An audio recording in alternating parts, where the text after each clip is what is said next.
Let's do some Q&A. We still have about half an hour for a Q&A session. You can ask me to clarify something if it didn't make sense to you. Something in the video, what was going on, why it was going on, how I got started, jail stories, whatever you want. I'm here to please. Somebody popped up back there first. So, for let's say I did want to become a vegetarian, price range for a week amount of food versus somebody who eats meat and goes to Walmart or Target or Kroger, to the grocery stores that aren't generally pushed towards vegetarians or vegans. What would be the difference in price? It's going to be cheaper. There's a big myth out there that it's more expensive to be veg, and let me explain this in a couple different ways. Now, first of all, the cheapest things on the market are cruelty-free and vegan. Rice, beans, lentils, pastas, things like that. Keep in mind, this is why poor people, impoverished people around the world, they're vegetarians. Eating meat is a luxury. It's only cheap in America because we subsidize the hell out of it. And I want you to put one thing into the equation that nobody ever wants to put into the equation. Health. Pharmaceuticals, hospital visits, doctor visits, all these pills, all the vitamins, healthcare. That stuff was not created for vegans. Those are meat-eating creations. I'm about to turn 40 in August. I have no healthcare. I take no vitamins. I see no doctor. I don't need to. I eat properly and I exercise. So if you put health into the equation, meat eating is the most expensive diet out there for sure. Also keep in mind, if you do buy processed foods, vegan or non-vegan, you always pay a little extra. If you pay Turtle Island Foods to make you a tofurkey, if you pay Lean Cuisine to make you some kind of meat dish, it's a little more pricier because somebody did it for you. So you can also, if you're really good in the kitchen, make this stuff on your own. I got a recipe section online. I also have a restaurant section and a grocery section too. So you can always look up that stuff. You can contact me, ask me, how do I make this favorite recipe of yours? I will track it down. My girlfriend too is a wonderful chef as well. So keep all those things into the equation. Let me say one more too. If you eat out, whether you eat meat or you're vegan, it's always a little more pricier too. So don't blame it on, I went to this vegan restaurant and it was pricey. Outback Steakhouse isn't so cheap either. And Longhorn Steakhouse and all these other places too. And if you eat out at restaurants, places like Subway, their veggie sub, when they're not doing their $5 special, the veggie sub is always the cheapest thing on their menu on Italian bread and it's vegan. If you go to Taco Bell, get a bean burrito without the cheese, you want to talk about dirt cheap, 99 cents. And I bring this up because students try to do this with me all the time. Gary, I understand what you're saying, but I'm broke. I'm a college student, only got $1, got to go to McDonald's. Well, you can do the same nasty shit at Taco Bell too, okay? And I say nasty shit because if you're eating McDonald's, don't tell me you're eating for taste. Yes, sir? So how do you get the same meat taste for a vegan meal without using meat? Yeah, if you use the right combinations of vegetables and spices, you'd be amazed what you can mimic. For instance, there's a lot of mock fish that's out there. I was talked about the shrimp from that company. If you go to a website called Veggie World, V-E-G-I-E, 1G, veggieworld.com, they got fake lobster, they got cod, they got salmon, any fish product you're looking for, they use seaweed. Seaweed gives it a fishy smell and a fishy taste. You've all had a good portobello mushroom at some time too. If you hook up a portobello mushroom on the grill, it tastes awfully steaky. So they use mushrooms when they want to get a beef flavor too. The woman that runs my recipe section, Amy Ball, one of the best chefs that nobody knows about. I was passing through San Francisco a few years ago, and one of my perks for traveling is that I get to eat all over the country. And I know what's vegan, what's out there, so I stopped by her house, and she says, you want a vegan hard-boiled egg here? Actually, she didn't say vegan. You want a hard-boiled egg? I said, are you kidding me? You got a vegan hard-boiled egg? What do you mean? There are no vegan hard-boiled eggs. She goes, I got one for you. She takes an avocado, slices it in half, takes half of it out. Think of an avocado. Think of a yolk that's been hard-boiled. The same texture. One's yellow, one's green. She takes the avocado, puts it on some vegan mashed potatoes that she made with hemp milk or rice milk, whatever her vegan milk of the day was, that mimicked the outside softness of the egg. She puts 2 dashes of salt on there and goes, take a bite. Holy shit. Vegan hard-boiled egg. So if you get really creative people in the kitchen, there are a lot of creative chefs out there, they can make anything taste like something else. So that's what they're doing. No chemicals. No chemicals. Yes? Some of these meat-alike foods, do they have to go to extra lengths, like add a lot of sodium or corn syrup? There's sodium in there for sure. Absolutely. And, you know, salt is something that gives things a lot of taste, so you might have to look out if you want to watch your sodium. But I don't want people to be concerned about sodium before you're concerned about animal protein, cholesterol, saturated fat, all the other things. It's kind of pointless. It's kind of like somebody smoking a cigarette in my face and going, hey, Gary, you should really smoke that weed. I'm like, what are you talking about? If you're doing something unhealthy, what's the point of trying to keep away something else that might be unhealthy for you? Yeah. From what I understand, the basic concept of veganism is not to exploit or harm living beings, right? Everything from, say, cows to even yeast. But what about, say, if you have to deal with parasites, bacterial infections, diseases from that? How would you go about treating yourself?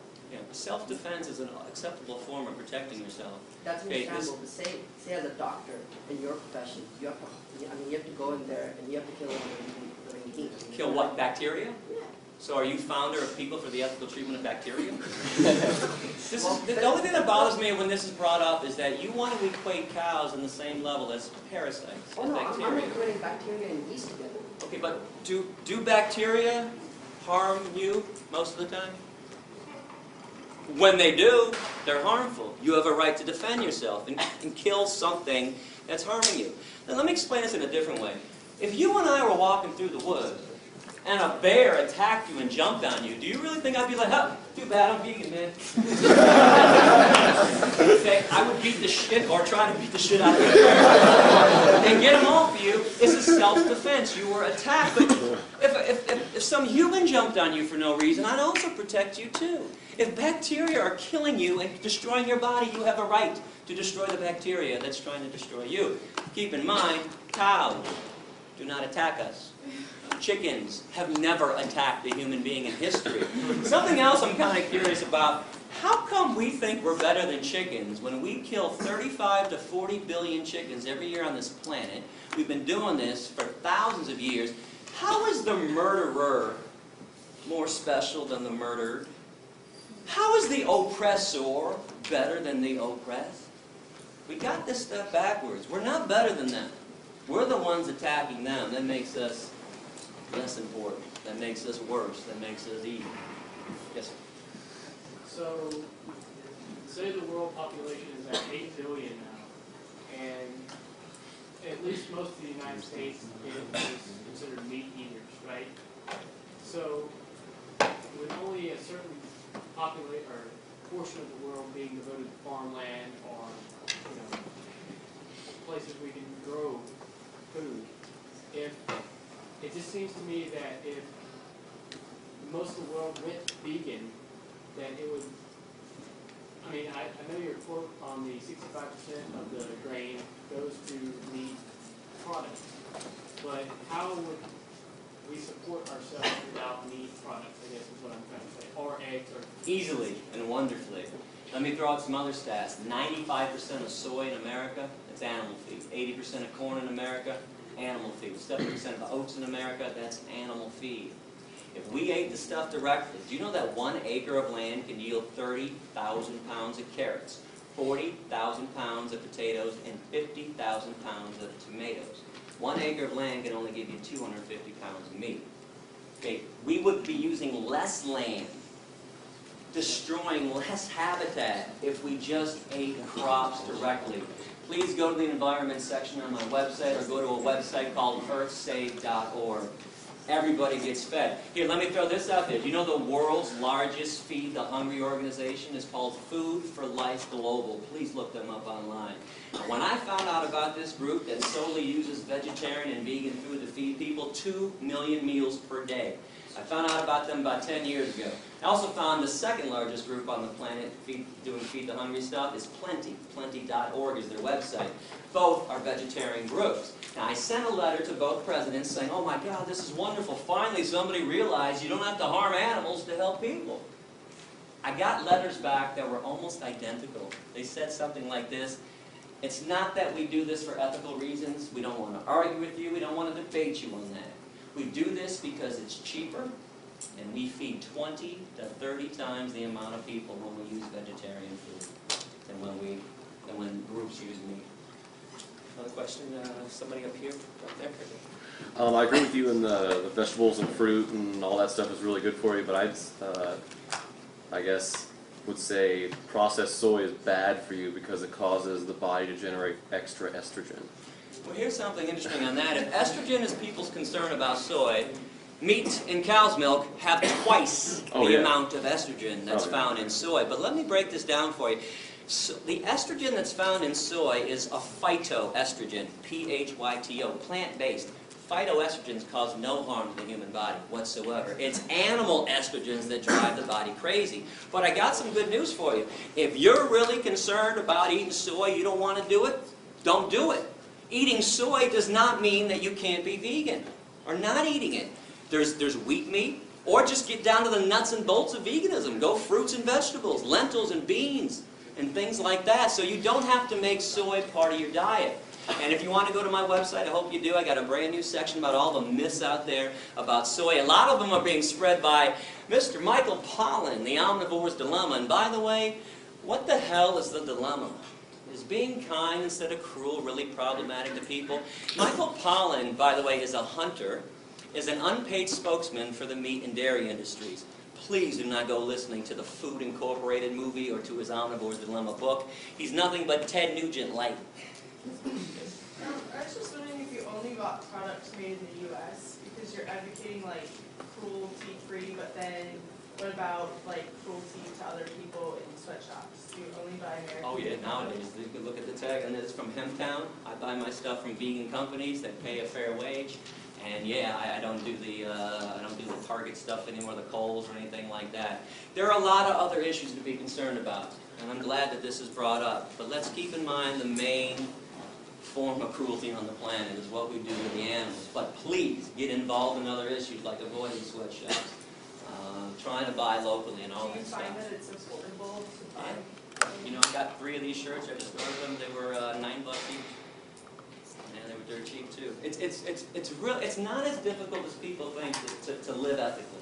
It only seems that way because we're used to the other way of not caring about where products come from, not caring about what happens to other animals and to other human beings. What countries were you kicked out of? Canada kicked me out first in 1999. This happened because in 1997 I decided I wanted to do more than just be vegan. I wanted to actually free animals who were being held captive.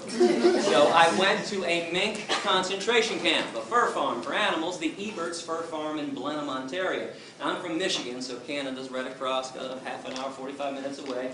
So I went to this farm and I opened up the cages for 1,542 mink. Now, mink in the fur industry are killed 2 ways. One, they have their necks manually broken. They take them out of a cage and snap their neck against somebody's knee, or they gas them back to the concentration camp stuff. Now, things went badly that evening. I was arrested, and quickly 540 mink actually escaped that night. Holes were cut in the perimeter fence. There was a little dirt road. And then there were 600 acres of forest. That's all they had to do was get across the street, find a way out. Unfortunately, 1,000 mink never made it off the grounds. For that, they were doomed. All I can give them or anyone else would be a chance to be free. I mean, let's face it, if you were all being held in captivity, you were going to have your neck snapped, your skin ripped off your body so somebody else could make a pair of slippers. You'd all be going, man, I hope Gary's coming by tonight. Open up this damn cage, give me a chance. So I got arrested that night. I was put in maximum security, by the way.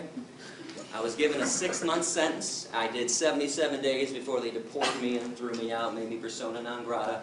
And let me just tell you a quick little story, too. While I was in jail, I was with some pretty bad people, child molesters, rapists, murderers, people who tried to stab people. They were trying to teach me a lesson. They put me in one of the worst places around. So they put me in the unit on day 1, kind of a holding unit before they moved me to my unit. And there's a TV set on in the corner. And the alpha male's got the clicker. He's 5, 5:30, 6, 6:30 noon. Lead story in Canada that night. International terrorist Gary Yourofsky sent to jail tonight. Gary Yourofsky, international terrorist, sent to jail. I got international terrorist with every mention of my name. I'm from Michigan. It's Canada. I am now global. So, I don't know anybody on day 1. I'm standing in the back of the cell, and they're all huddled around the TV. And they finally realize I'm in there with them. One guy's kind of standing like this, and he's looking around. Hey, that's the guy back there. It goes around, that's the guy back there. Now the alpha male gets in, he walks up to me, pretty big guy, he's like, you an international terrorist? I said, yeah. So that's fine, man, you don't look like an international terrorist. I said, maybe it's because I'm the exact opposite of one. Here's what I did. I freed some mink. They're going to have their necks broken. Now, the first thing he said to me, I preached a lot in jail. First thing everybody said to me was, what the hell's a mink? It's like a big ferret. It's in a rodent family. And the next thing that was always said to me, this is not verbatim, but the intonation is verbatim. It went something like this. Wait a second. They put you in here with us? Because you freed some rats? And the emphasis was always on us. They knew they were back with us? I said, no, they put me in here with you because I also caused $2.1 million in damage to the mink farm and put the guy out of business permanently to this day, and we don't tolerate economic sabotage in our society. One more thing I want you to think about. When they first arrested me, they refused to give me bail. They thought I was going to bail out, go back to Michigan, and there's no extradition for mink liberation. So I had a 10-day bail hearing. I bring this up because I challenge anyone in this room. Find me a 10-day bail hearing for a rapist, a murderer, or a child molester. Won't do it, but the mink liberator gets 10 days. Now, on day 10, my attorney, Steve Rogan, found out that the same exact judge, Elaine Babcock, that had been denying me bail for 10 days, had just given a man from Michigan, 3 weeks earlier, $1,000 bail, second-degree criminal sexual conduct. Now, you know how judges can give when they don't want to hear something in their courtroom. Boy, she goes flush red, top of her voice. She goes, Steve, don't you dare bring that up in my courtroom. That's got nothing to do with this case, and you damn well know it.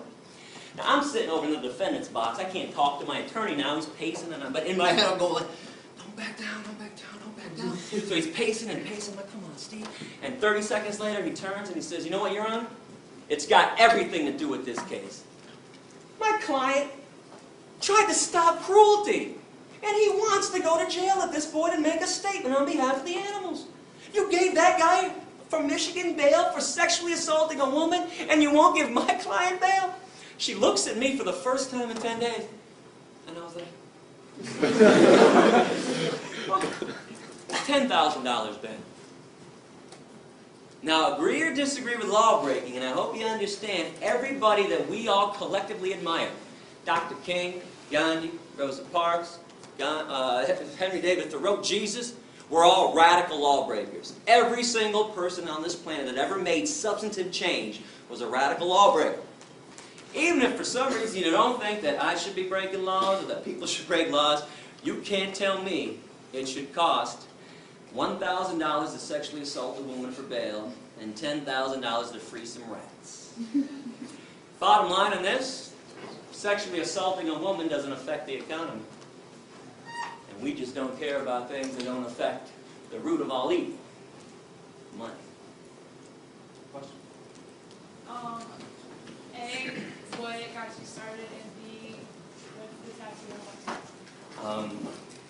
Tattoo is me with a mask on holding a bunny rabbit, and it says Presto et Persto, which is Latin for I stand in front and I stand firm, and it says ALF, Animal Liberation Front, which is a group that goes around, there's no membership, but anybody that goes around and liberates an animal or destroys a place of torture is considered an ALF member. What got me started was my stepdad is a clown in the Shrine Circus. Takes me backstage when I'm 23, and mind you, I got my blinders on too. I could care less about animals besides the dogs that are in my life, or if a chipmunk runs by me, I'm like, hey, look at a chipmunk. Right? But I'm like everybody else. I'm eating dead animals. I could care less about cows and pigs and what they're going through. And he invites me backstage and says, you want to come see the elephants? I'm like, hell yeah, I want to see the elephants. Are you kidding me? Can I bring Wendy with me too? My girlfriend at the time said, yeah, bring Wendy down. So Wendy and I go backstage. We're excited. We're like playfully pushing each other like, I'm first. We get back there and we just stop dead in our tracks. When you see cruelty in front of your face, you don't need somebody to explain it to you. I knew what I was seeing was evil. 3 elephants were lined up in chains, front left foot, back right foot, each of them, chained up to the cement floor of the warehouse of the Michigan State Fairground. I looked to the left, I saw a monkey screaming and grabbing the bars of his prison. I saw 2 tigers to the right of me pacing pathetically. And I turned to Wendy, pardon my language, but I'll tell you exactly what I said. I said, what the fuck is an elephant doing on 8 Mile and Woodward Avenue in Detroit in the first place? She said, I don't know.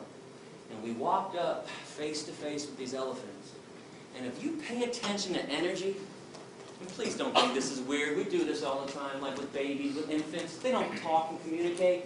But a baby starts crying. You thirsty? Oh, you're hungry?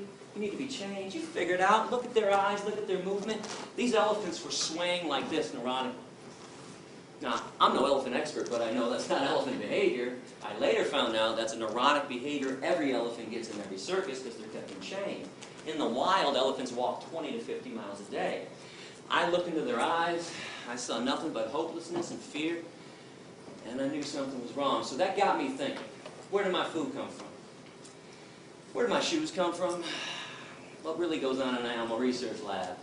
So that's when I started investigating. I mentioned this earlier. I started going into the Thornapple Valley Pig Slaughterhouse. I started going into animal research labs.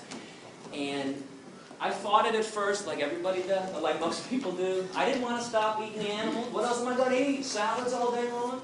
I mean, it's really like, there's a myth out there that all vegans live off of is iceberg lettuce and tomatoes. Okay, that's not true. But that's what I thought too. So anyways, the more I thought about it, the more I realized I was a hypocrite. Now here's a paradox I want you to think about. Why do we call some animals pets and others dinner? Why do we fight for the rights of certain animals to be happy and loved and safe? Dogs and cats in America. But others, hey, slice their beaks off. Those damn hens, slice them off, fully conscious. Those pigs, those piglets, rip their testicles out. Screw them.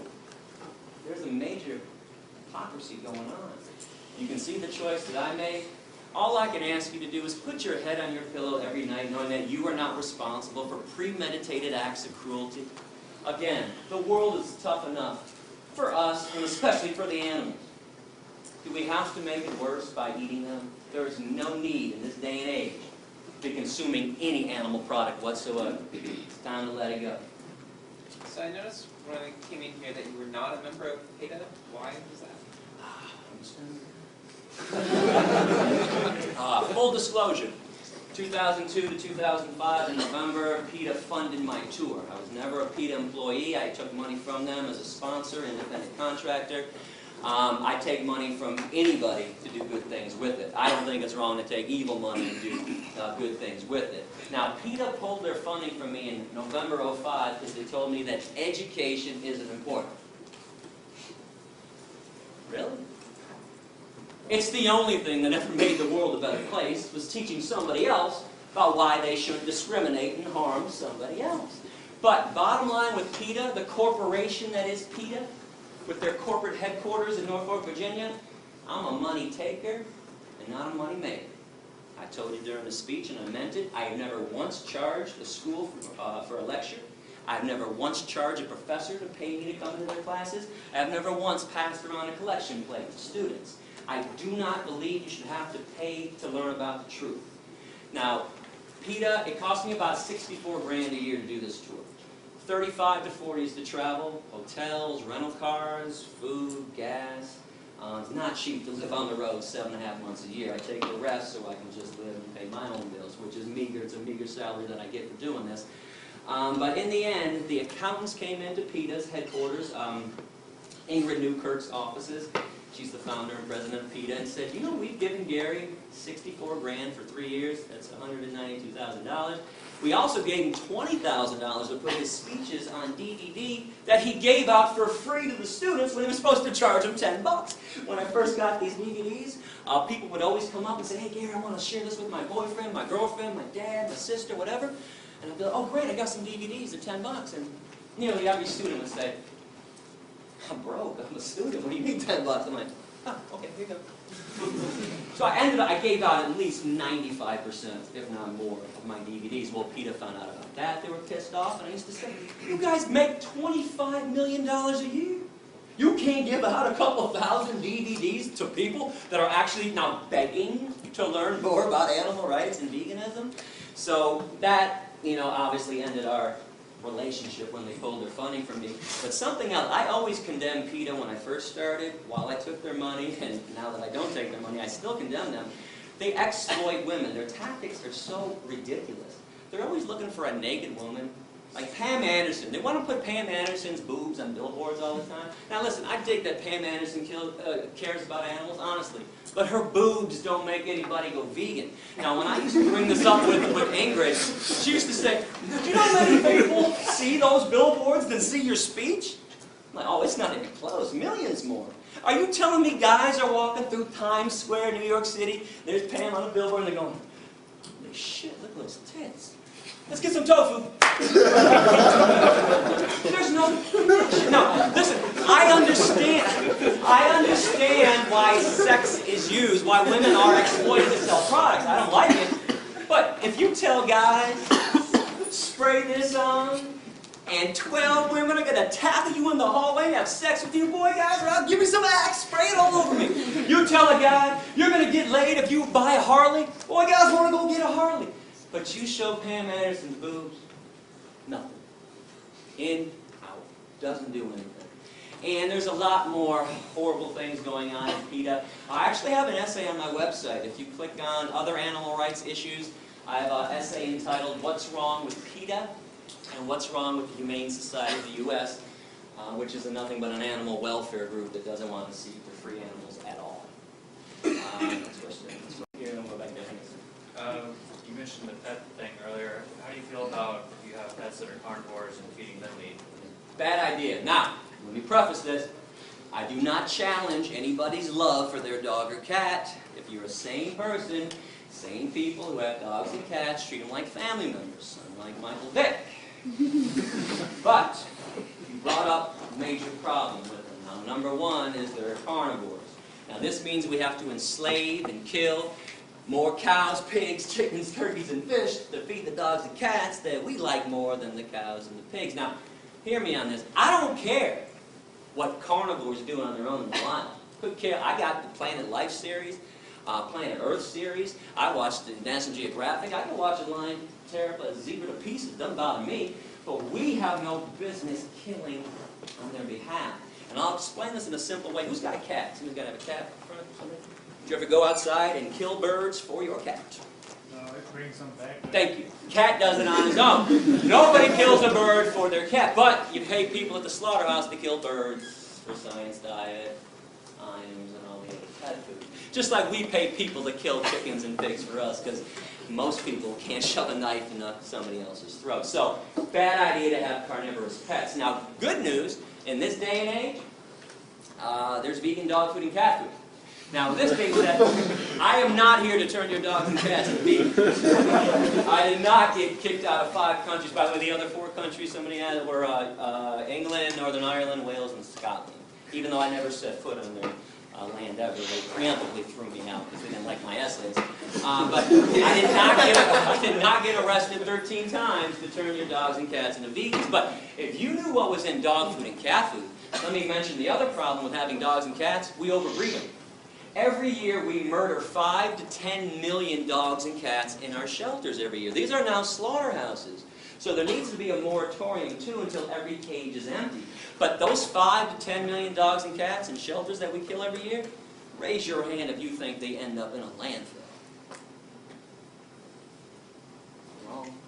Once a week, the rendering truck comes around, picks them all up and grinds them up and sells them to Science Diet, Alpo, and Iams, and all the pet food companies.